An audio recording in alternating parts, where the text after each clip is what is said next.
नमस्कार भारत, आज हम आपके लिए दिन भर का टॉप 20 महत्वपूर्ण खबर लेके आ चुके हैं।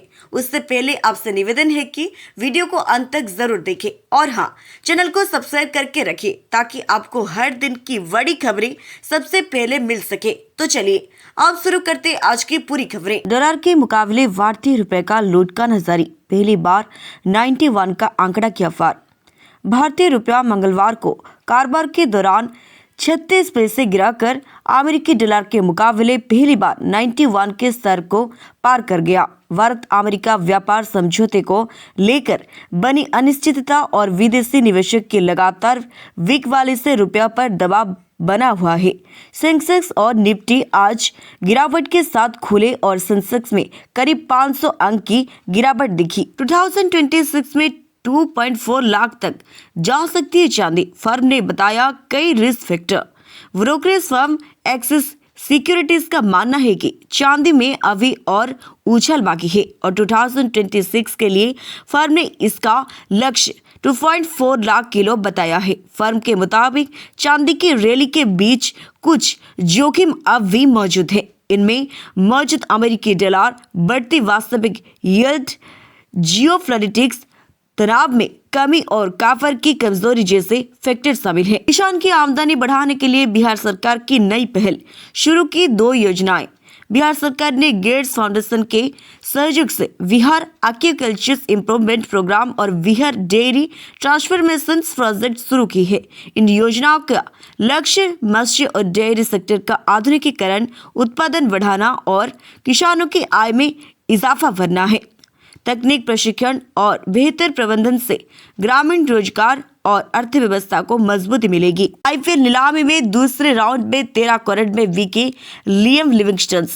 आईपीएल 2026 के नीलामी के पहले राउंड में नहीं बिके इंग्लैंड के लियम लिविंगस्टन दूसरे राउंड में 13 करोड़ में बिके हैं और उन्हें SIR ने खरीदा है। लिविंगस्टन का बेस प्राइस 2 करोड़ था।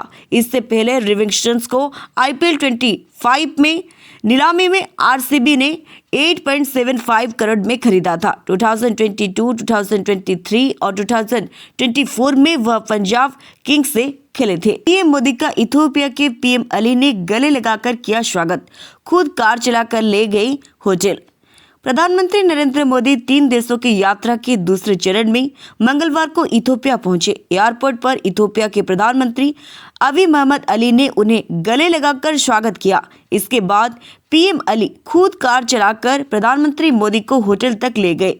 यह PM मोदी का पहला इथियोपिया दौरा है और इस दौरान वह द्विपक्षीय संबंध पर चर्चा करेंगे। धुरंधर फिल्म अब तक कौन कौन से रिकॉर्ड तोड़ चुकी है? धुरंधर ने रिलीज के बाद दूसरे शनिवार को किसी भी हिंदी फिल्म के लिए अब तक की सर्वाधिक कमाई दर्ज की है। दूसरे शनिवार को 53 करोड़ की कमाई करने के बाद यह फिल्म दूसरे रविवार को लगभग 58 से 60 करोड़ कमा सकती है और यह रणवीर सिंह और आदित्य धर की सबसे अधिक कमाई करने वाली फिल्म में भी बन गई है। फर्टिलाइजर शेयरों में आई तेजी, पारादीप का स्टॉक 6% तक उछला। जाने कारण फर्टिलाइजर कंपनियों के शेयर में मंगलवार को तेजी दिखी और कारोबारी सत्र में फैक्ट, चवल, फर्टिलाइजर, पारादीप और RCP के शेयर 3 से 6% तक उछले। शेयरों में यह तेजी प्रधानमंत्री नरेंद्र मोदी के जोड़ान दर पर चलते आई।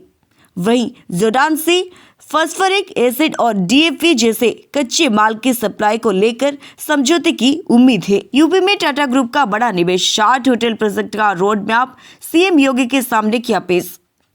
टाटा सन्स के चेयरमैन AN चंद्रशेखर ने मुख्यमंत्री योगी आदित्यनाथ से मुलाकात कर यूपी में 60 होटल प्रोजेक्ट का रोड मैप प्रस्तुत किया। 30 होटल निर्माणाधीन है और 30 नए प्रोजेक्ट प्रस्तावित है। इनके पूरा होने से प्रदेश में करीब 1900 से नए लग्जरी होटल रूम्स जुड़ जाएंगे। नोएडा में सिग्नेचर होटल, अयोध्या मथुरा में धार्मिक पर्यटन और विरासत संरक्षण पर विशेष फोकस रहेगा। मुंबई नासिक खारेगांव हाईवे अंडरपास 15 दिसंबर से 9 अप्रैल तक रहेगा बंद। मुंबई नासिक हाईवे पर आर्टेरियल रोड चौड़ीकरण के चलने खारेगांव अंडरपास 15 दिसंबर 2025 से 9 अप्रैल 2026 तक सभी वाहनों के लिए बंद रहेगा। निर्माण कार्य के स्लेब जलानी काशी और सड़क विस्तार शामिल है। ट्रैफिक पुलिस ने वैकल्पिक मार्ग अपनाने और यात्रा से पहले रूट का अपडेट लेने की अपील की है। पश्चिम बंगाल में चुनाव आयोग ने जारी की एसआईआर की ड्राफ्ट लिस्ट, कटे 58 लाख नाम। पश्चिम बंगाल में विधानसभा चुनाव से पहले चुनाव आयोग ने एसआईआर के तहत वोट्स की ड्राफ्ट लिस्ट जारी की है, जिसमें 58.20 लाख मतदाताओं के नाम हटाए गए हैं। आयोग के मुताबिक इनमें मृत, स्थानांतरित, लापता और डुप्लीकेट वोटर शामिल हैं। जिनके नाम कटे हैं वे 15 जनवरी 2026 तक आपत्ति दर्ज कर सकते हैं। 14,000 कर्मचारियों की छटनी के बाद अमेजन ने अब 84 कर्मचारियों का निकाला। रिपोर्ट, अमेजन ने अक्टूबर में 14,000 कर्मचारियों को नौकरी से निकाला था और कंपनी में अब भी छटनी जारी है। गीक वायर की रिपोर्ट के अनुसार कंपनी ने अब वाशिंगटन में 84 कर्मचारियों को नौकरी से निकाला दिया गया है। कंपनी के प्रवक्ता वेल्ट ग्लासन ने कहा है कि यह व्यावसायिक निर्णय है और प्रभावित कर्मचारियों को 90 दिनों का पूरा वेतन मिलेगा। एमपी ने हिंदू संत ने दरगाह पर चादर चढ़ाने की अनुमति लेकर किया हनुमान चालीसा का पाठ। उज्जैन की मौलाना मोज दरगाह में एक संत ने कुछ लोगों के साथ मिलकर हनुमान चालीसा का पाठ किया, जिसका वीडियो सामने आया है। दरगाह कमेटी और मुस्लिम समाज के लोग ने संत पर धोखाधड़ी का आरोप लगाते हुए इस घटना पर आपत्ति जताया है।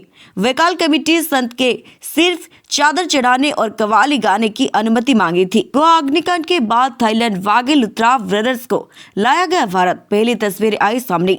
गोवा की वर्ड्स वायर रेमियर लेन नाइट क्लब अग्निकांड में 25 लोगों की मौत के बाद फुकेट वागे नाइट क्लब के मालिक गौरव लुथरा व सौरभ लुथरा भारत लाए गए हैं।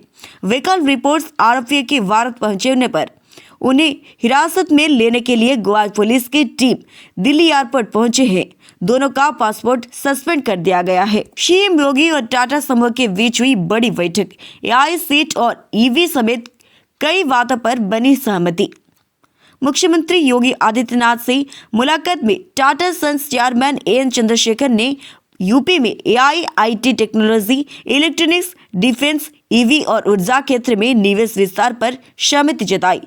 लखनऊ में एआईसीटी टीसीएस विस्तार से 30,000 आईटी रोजगार और डिफेंस ईवी मैन्युफैक्चरिंग से राज्य की $1 ट्रिलियन इकोनॉमी का गति मिलेगी। भारी गिरावट के साथ बंद हुआ शेयर बाजार। निवेशक के 4 लाख करोड़ हुए स्वाहा।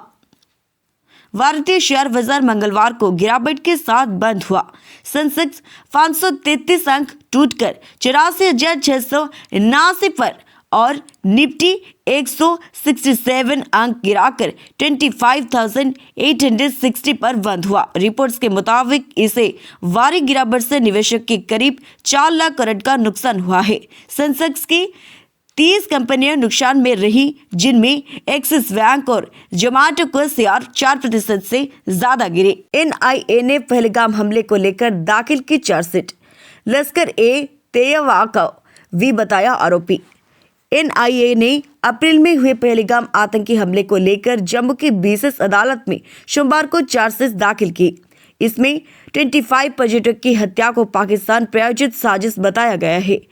एनआईए के लश्कर ए तैयबा और उसके सहयोगी संगठन टीआरएफ को भी आरोपी बताया है। चार्जशीट में 7 आरोपियों, सबूत और आतंकी नेटवर्क का पूरा विवरण शामिल है। दंगल फिल्म ज़ारा वसीम ने की महिला का हिजाब खींचने को लेकर सीएम नीतीश कुमार की आलोचना।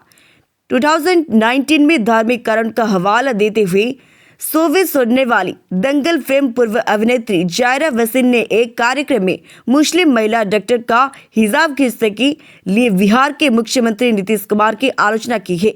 ज़ारा ने एक्स पर लिखा, महिला की गरिमा और मर्यादा कोई खिलौना नहीं जिससे खिलाफत किया जाए।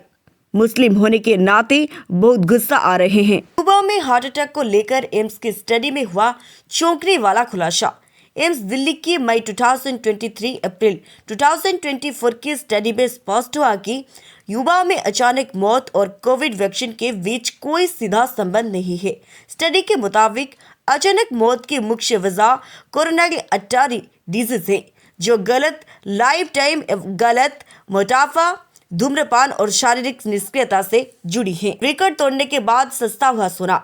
4,000 चढ़कर 1,37,610 ग्राम का नया रिकॉर्ड उच्च स्तर छूने के बाद सोना मंगलवार को 1,07,10 ग्राम गिर गया। अखिल भारतीय सर्फा संघ के अनुसार दिल्ली में सोने की कीमत अब 1,35,910 ग्राम रह गई है। वहीं चांदी की कीमत भी 1,99,500 किलोग्राम के रिकॉर्ड स्तर को छूने के बाद 1,000 लुढ़क कर 1,98,500 किलोग्राम रह गई है। व्हाट्सएप ने पेश किया नए ट्रांसलेशन फीचर। अब अलग अलग भाषाओं में चैट कर सकते हैं यूजर्स।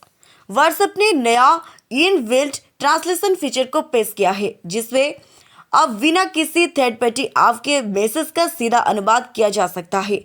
यह फीचर्स एंड्रॉयड और iOS दोनों पर उपलब्ध है। इसके लिए यूजर्स के पास व्हाट्सएप का लेटेस्ट वर्जन होना चाहिए। यूजर्स किसी भी मैसेज पर लंबे समय तक क्लिक करके ट्रांसलेटर का विकल्प चुन सकते हैं। सरकार ने किया स्पष्ट, ओल्ड पेंशन स्कीम शुरू करने की नहीं कोई प्लान।